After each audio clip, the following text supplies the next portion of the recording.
बताते चले, थोड़ी देर में राजनाथ सिंह बड़ी बैठक करेंगे। तीनों सेना प्रमुख पहुंचेंगे रक्षा मंत्रालय। तीनों सेना प्रमुखों के साथ राजनाथ सिंह की अहम बैठक। मौजूदा हालातों पर रक्षा मंत्री करेंगे बड़ी बैठक। तो इस वक्त की सबसे बड़ी खबर आपको बता रहे हैं, तीनों सेनाओं के साथ रक्षा मंत्री राजनाथ सिंह बड़ी बैठक करने वाले हैं। वायुसेना प्रमुख जिसमें एयर मार्शल एपी सिंह मौजूद रहेंगे, थल सेना प्रमुख जहां पर उपेंद्र द्विवेदी मौजूद रहेंगे, तो वहीं नौसेना प्रमुख एडमिरल दिनेश के त्रिपाठी मौजूद रहेंगे। तीनों सेना जल थल वायु तीनों सेनाओं के साथ थोड़ी देर में गृह मंत्री रक्षा मंत्री राजनाथ सिंह बड़ी बैठक करने जा रहे हैं। मौजूदा हालातों पर रक्षा मंत्री फीडबैक लेंगे और जानने की कोशिश करेंगे कि क्या कैसे हालात। और इन सब के बीच में रक्षा मंत्रालय की तरफ से, सेना की तरफ से एक वीडियो भी जारी किया गया जहां पर दिखाया गया कि किस तरह से पाकिस्तान ने ड्रोन अटैक किया और हमने S-400 का इस्तेमाल करके उसको नेस्तनाबूद कर दिया। और एक बयान भी जारी किया गया है सेना की तरफ से। और सब जब तनातनी का माहौल है और जब बार बार अपने हरकतों से पाकिस्तान बाज नहीं आ रहा और अभी भी जम्मू कश्मीर की जैसे पुंछ हो गया, कुपवाड़ा हो गया, जहां पर गोलीबारी अभी भी की जा रही है। हालांकि सर्च ऑपरेशन वहां पर चलाया जा रहा है और उनके मंसूबों में सेना ने ठान लिया है कि उनको कामयाब नहीं होने देंगे। इस बीच रक्षा मंत्री तीनों सेनाओं के साथ बड़ी बैठक करेंगे।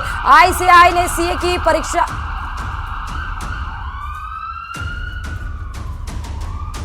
और वहीं सीमावर्ती इलाकों में आप देखिए किस तरह से चौकसी बढ़ा दी गई है, उनको हाई अलर्ट पर रखा गया है। राजस्थान की बात कर लीजिए तो सभी सरकारी छुट्टियां रद्द कर दी गई हैं।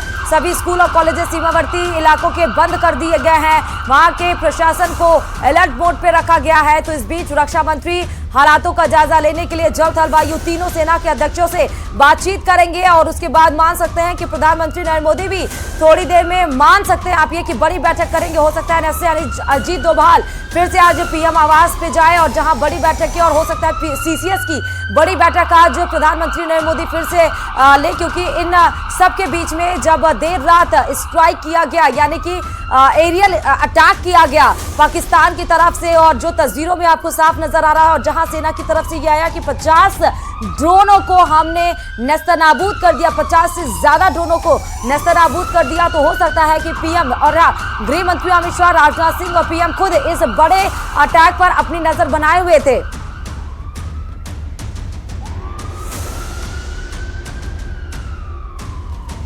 तो थोड़ी देर में राजनाथ सिंह बड़ी बैठक लेंगे। हो सकता है ME थोड़ी देर में प्रेस कॉन्फ्रेंस भी करे इस बैठक के बाद, देखना होगा। लेकिन इन सब के बीच में आप देखिए बौखलाया पाकिस्तान किस तरह से वो अब दर दर की ठोकरें खा रहा है, लेकिन मदद उसको कहीं से नहीं मिल रही है।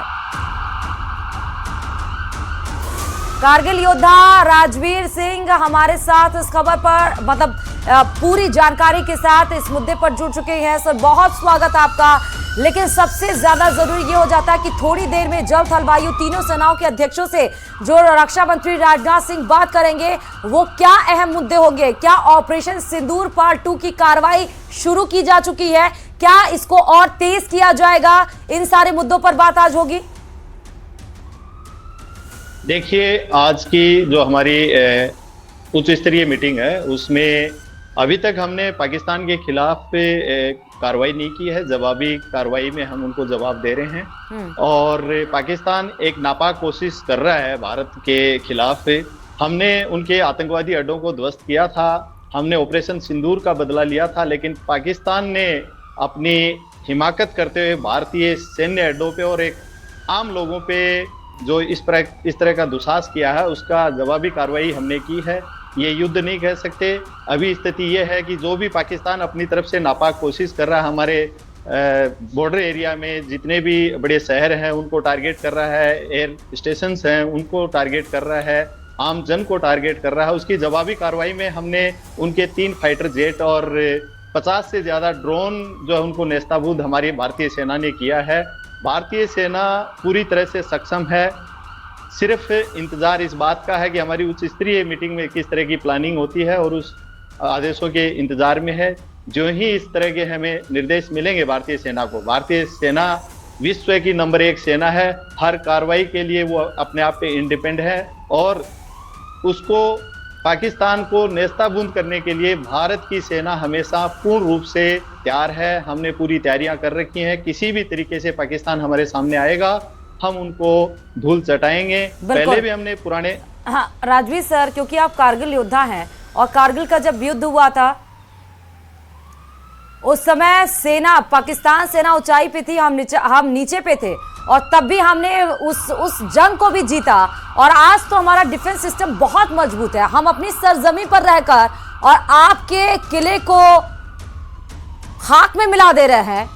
वो पाकिस्तान क्यों नहीं समझ रहा है? क्या उसको नहीं लग रहा let the history brings back? नहीं लग रहा है उसको? बिल्कुल, देखिए कारगिल की स्थिति अलग थी, वो मंजर अलग था। उस समय हम नीचाई पे थे और पाकिस्तान ऊपर से हमारे ऊपर अटैक कर रहा था, लेकिन उस समय भी हमने उनको धूल चटाई थी और उनका भारी नुकसान करते हुए हमने कारगिल का युद्ध जीता है। हमने अनेकों चोटियों जिन्होंने उन्होंने हमारे ऊपर कब्जा किया था उनको हमने अपने कब्जे में किया और sir sorry for the interruption, please आप अपना स्टेटमेंट यहीं से दोहराएगा। लेकिन चंद्रशेखर